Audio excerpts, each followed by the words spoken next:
নকটা দিলে উপরে আরেকটা নকটা দিলে তিন অক্ষর কিন্তু গেল না। এই মাথাটা একটু গোল করে দিলে একটা নকটা দেয়া দিলে কি,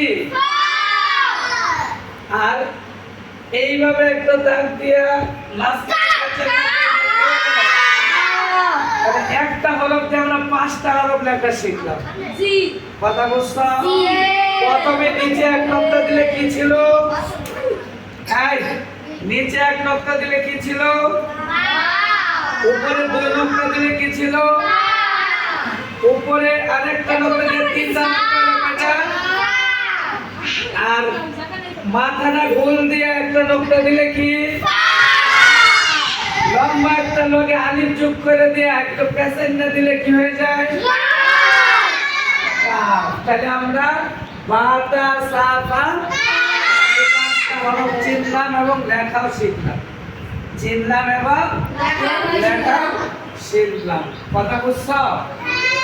আর আমাদের আরেকটা প্রকার ছিল, কয় নাম্বার?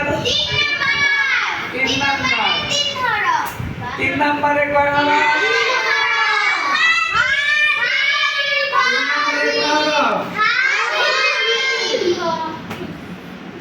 3 নাম্বারে কয় হরফ?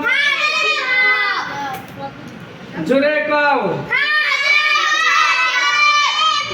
হা খ, হা খ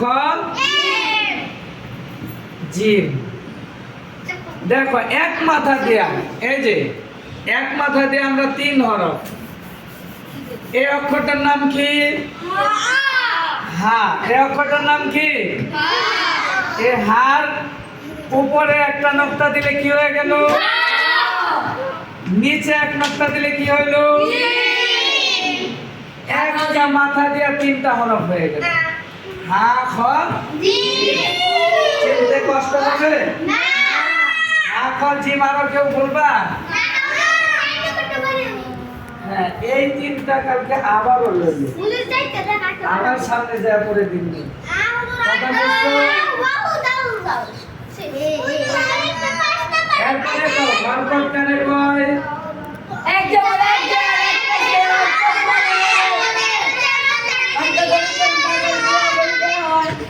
বরকত কানে কয়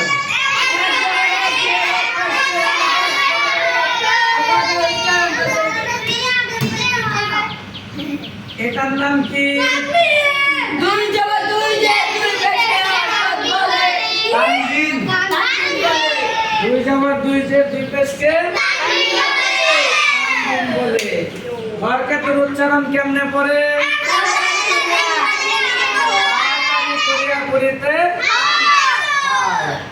আর প্রত্যেকটা তানবিনের ভিতরে কি লুকায়িত থাকে?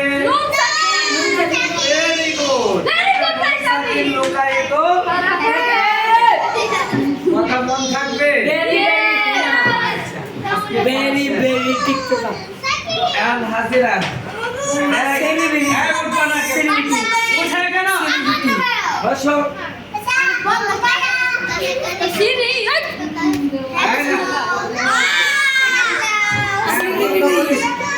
ভালো